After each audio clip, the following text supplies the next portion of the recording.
കുടലായിരുന്നപ്പോൾ ഞാൻ ഈ ഒരു പ്രസ്യൂമയുടെ വെജ് പനീർ ഫ്രോസൺ മൊമോസ് മേടിച്ചിട്ട് ആൻഡ് ഇതിന്റെ കൂടെ തന്നെ ഞാൻ ഒരു മൊമോസ് ചട്നി മേടിച്ചിട്ടുണ്ട്. അപ്പോൾ ഇവിടെ ഇഡ്ഡലി പാത്രത്തിലേക്ക് കുറച്ച് വെള്ളം ആഡ് ചെയ്ത് കൊടുത്തിട്ട് ഇങ്ങനെ ഓട്ടപാത്രത്തിലേക്ക് കുറച്ച് എണ്ണയൊക്കെ അപ്ലൈ ചെയ്ത് അവിടെ തന്നെ ചൂടാക്കാനായിട്ട് കൊടുത്തിട്ടുണ്ട്. അപ്പോഴത്തേക്ക് നമുക്ക് ഈ പാക്കറ്റ് തുറക്കാം. ആക്ച്വലി എനിക്ക് കുറച്ച് ഹെൽത്തിയും കൂടെ ആയിരിക്കണം, അപ്പോൾ പകുതിയെങ്കിലും ഹെൽത്തി ആണ് ഇത്, കാരണം ബാക്കി ഇത് മൈദയാണല്ലോ. ആൻഡ് ഗസ് വാട്ട്, ഇതിനകത്ത് തന്നെ മൊമോസ് ചട്നി ഉണ്ടായിരുന്നു. എനിക്ക് 88 റുപ്പീസിന് 10 മൊമോസ് ആണ് കിട്ടിയത്. അപ്പോൾ 3 മിനിറ്റ് വരെ നമുക്ക് പുഴുങ്ങാം, അല്ലെങ്കിൽ പാൻ ഫ്രൈ ചെയ്യാം, ഡീപ് ഫ്രൈ ചെയ്യാം, എയർ ഫ്രൈ എങ്ങനെയാണെന്ന് വെച്ചാൽ ചെയ്യാം. ആൻഡ് ഇതൊക്കെയാണ് ഇതിന്റെ ഇൻഗ്രീഡിയൻസ്.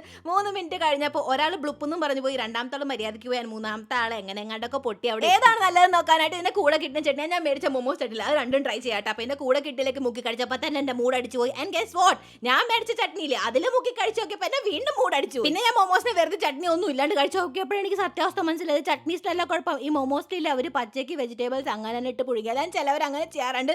പക്ഷെ ഞാൻ വീട്ടിൽ സ്വന്തമായിട്ട് മൊമോസ് ഉണ്ടാക്കുമ്പോൾ ഇങ്ങനെയല്ല ഉണ്ടാക്കണം. അതുകൊണ്ടാണ് എനിക്ക് കുറച്ച് ടേസ്റ്റ് വീടായിട്ട് തോന്നിയത്. പക്ഷെ വിശന്നുകൊണ്ട് ഞാൻ മുഴുവൻ മെഴുങ്ങി.